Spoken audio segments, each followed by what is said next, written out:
Hello and a very good evening. You're now watching TVS English News at 5. Let's get into it. The people of Sarawak should be inspired by the characteristics of the golden ox, which is the zodiac sign for the Chinese New Year. According to Sarawak Yang Di-Pertua Negeri Tun Abdul Taib Mahmud, people born in the year of the golden ox were said to be strong and reliable. He explained that the people of Sarawak should be inspired by the characteristic of the ox in pursuing progress and advancement. Abdul Taib said every Sarawakian has an important role to play to ensure Sarawak will achieve greater progress and prosperity towards the new year 2030 and beyond.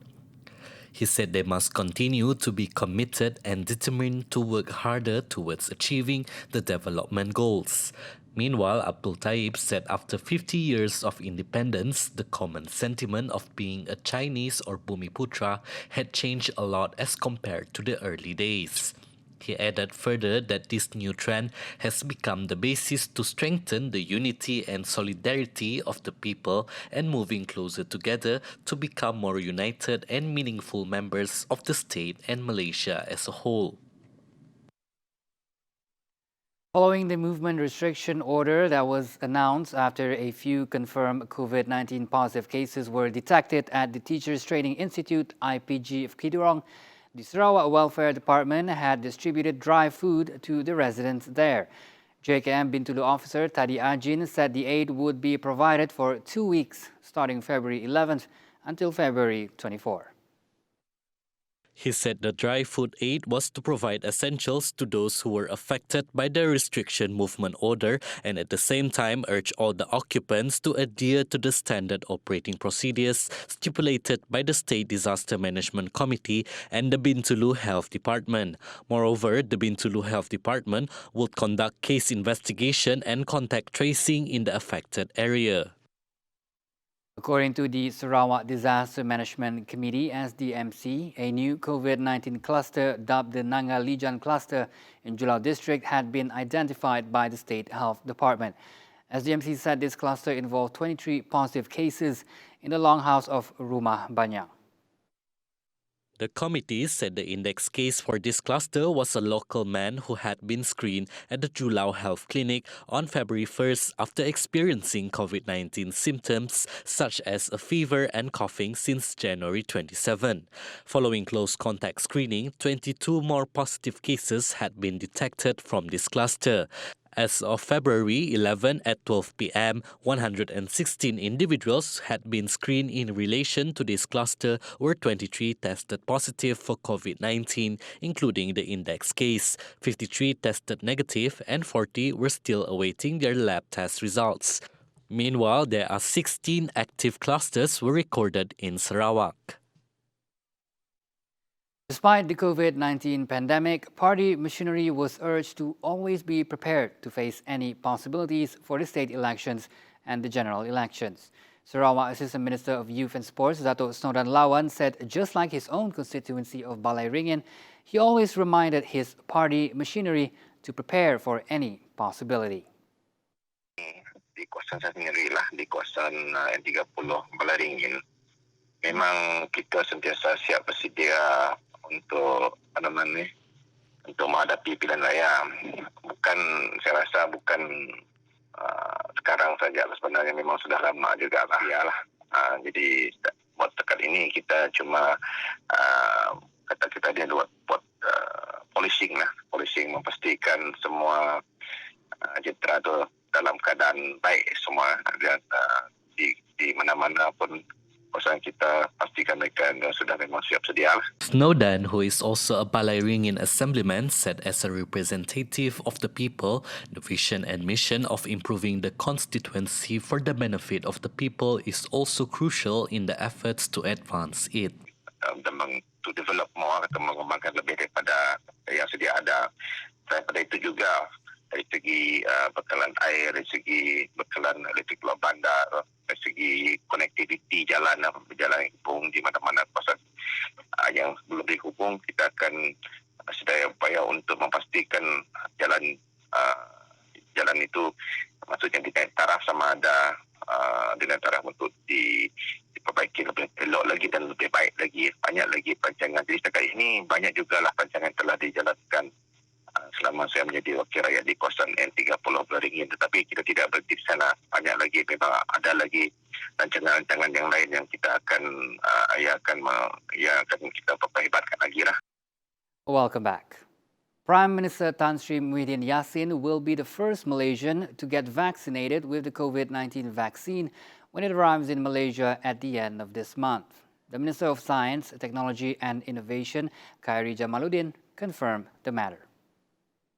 Ya, saya boleh sahkan bahawa Yang Amat Berhormat Perdana Menteri adalah orang pertama yang akan menerima vaksin Pfizer ini disebabkan kita nak memberi keyakinan kepada orang ramai. Ya, Tan Sri Perdana Menteri nak bagi keyakinan kepada orang ramai bahawa vaksin ini adalah vaksin yang selamat diguna pakai. Khairi, who is also the coordinating minister for the National COVID-19 Immunization Program, said the government will begin the program at the end of February, targeting 80% of the country's population to receive the vaccine for free. Answering allegations of Malaysia receiving the COVID-19 vaccine later than other developed countries like Japan, Khairi said this is because Malaysia is more focused on planning an efficient and effective vaccine immunization program. Khairi said Indonesia acquired the Sinovac vaccine early as the country was the testing ground, while Singapore made joint investments with the Pfizer-BioNTech vaccine. Because of this, he said both of those nations were given priority by the aforementioned vaccine producers. Meanwhile, Khairi said Malaysia would only be safe from the COVID-19 vaccine if every Malaysian and non-Malaysian in the country get vaccinated. Said even though Malaysians will receive the vaccine jabs very soon, it does not mean that they are safe, as Malaysia has 3 million foreigners who could spread the coronavirus. Kita sendiri tak selamat sebab mungkin mereka boleh merebak ataupun menjangkiti kita dan virus ataupun COVID-19 ini masih lagi boleh merebak di kalangan warga negara asing. Sebab itu saya rasa sangat penting dari segi sains untuk kita melindungi semua orang supaya kita pastikan bahawa semua selamat. Dan satu lagi, Syakawi, adalah ini juga adalah keputusan berperi kemanusiaan. The government was reported to have agreed with the national COVID-19 immunization program that will begin at the end of February, which will involve free vaccine distribution to foreigners residing in Malaysia. Previously, the government targeted as many as 80% of the country's population, or 26.5 million individuals, to be given the vaccine for free in the stages. The first phase, which runs from February till April, will be reserved for 500,000 frontline workers who are directly waging the battles against the pandemic. Phase 2, which runs from April to August, will be reserved for high-risk groups above 60 years old, the disabled, and groups susceptible to comorbid issues such as heart diseases, obesity, diabetes, as well as high blood pressure. Phase 3 will cater to adults 18 years and above, beginning this May until February next year. The Ministry of Human Resources investigation conducted at the courier company J&T Express's premises in Perak following a violent package distribution incident found that it was triggered by extra workload and issues with the company's employee payments. The ministry, in a statement today, said that the investigation that there were employees, especially in the delivery department, dissatisfied with the provision of bonuses based on the performance and unilateral changes made in the commission payment structure. Recently, a 15-second viral video showed several employees of the company throwing away customers' parcels, with some of them shouting, believed to be dissatisfied with the management, which was said to be related to salary payment problems. The ministry also said the employer had said that the issue relating to the incident had been resolved and it was due to a misunderstanding, apart from issuing a statement of apology to customers and explaining about the bonus system to the staff.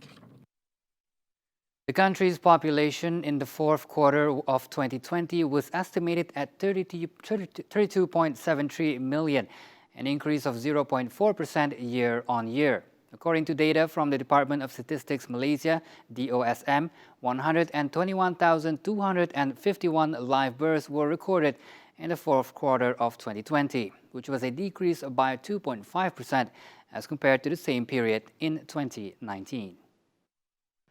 The current number of citizens in Malaysia is 29.85 million, while non-citizen is 2.87 million. Chief Statistician Dato Sri Muhammad Uzir Mahidin in a statement said 44,390 deaths were recorded in the fourth quarter of 2020, a drop of 0.4% as compared to the same period during 2019. On the population by age for the fourth quarter of 2020, Muhammad Uzir said there were 7.57 million for the age of 0 to 14 years old, while 2.34 million for those above the age of 65. He said the population for those aged between 15 to 64 years old was 22.82 million compared to the same period in 2019, which was 22.72 million.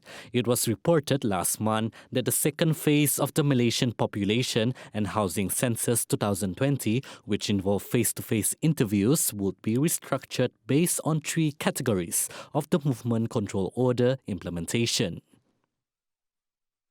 Well, that's it for now, but stay tuned to TVS for more news updates. I am Radzi Ahmad, and I would like to wish you a prosperous Chinese New Year, and may this year bring you wealth and happiness. Thanks for tuning in.